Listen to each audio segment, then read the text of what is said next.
Okay, I have something I want to say, and I feel like it's important. It's a little bit different than our A to Z of emergency medicine, and for that, I've sat in front of the Christmas tree so that you feel festive while I say it. But using validated scales in other ways than they are intended does two things. It strains healthcare systems, and it puts patients at risk by giving them potentially unnecessary medications or exposing them to unnecessary medical procedures. And what I mean by that is when we change validated scales, and by validated scale, I mean like CHA2DS2-VASc, the heart score, SIRS criteria, CSTAT, any validated scale that is used to determine patient care, either patient care steps or patient care treatment. When we change those validated scales to increase or decrease the patients that are encompassed in a positive score,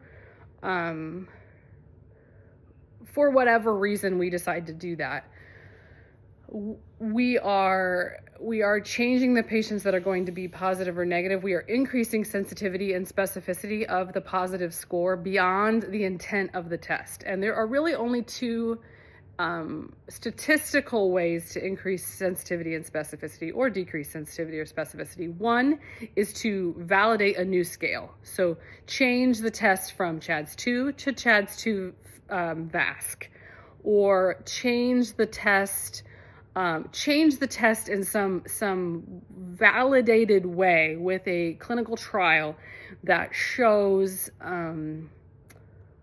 validity, that shows that it makes sense. Not just, me and my friends got together and we decided this makes sense, but doing it in some way that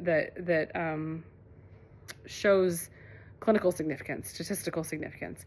So that's one way to change sensitivity and specificity. The other is to apply that test to a different patient population.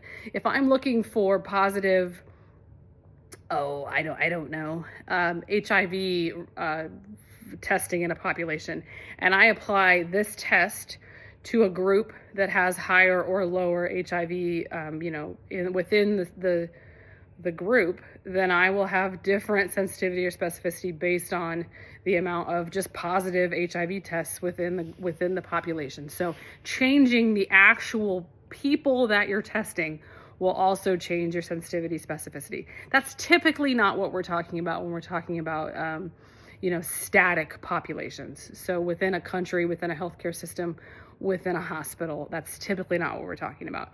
But the risk of changing a validated test and applying it to the same population is that you will get many more or many less positive tests without really any change to your patient population.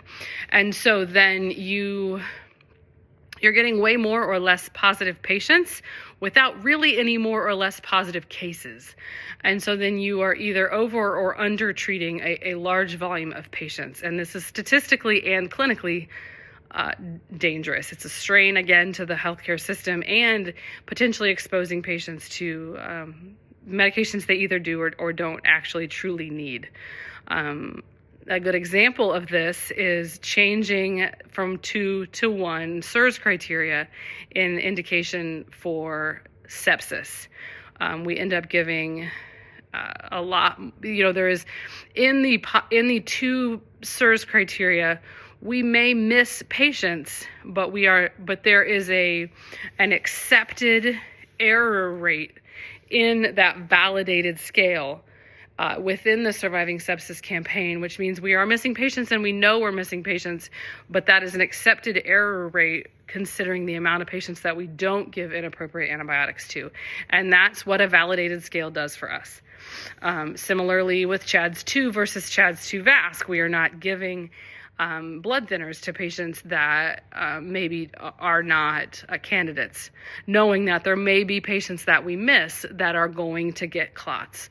But again, changing that validated scale based on just what me and my buddies think challenges the healthcare system as a whole and gives patients potentially unnecessary medications. So it's just not how statistics work. It's just not how validated scales are designed to be manipulated within a single healthcare system.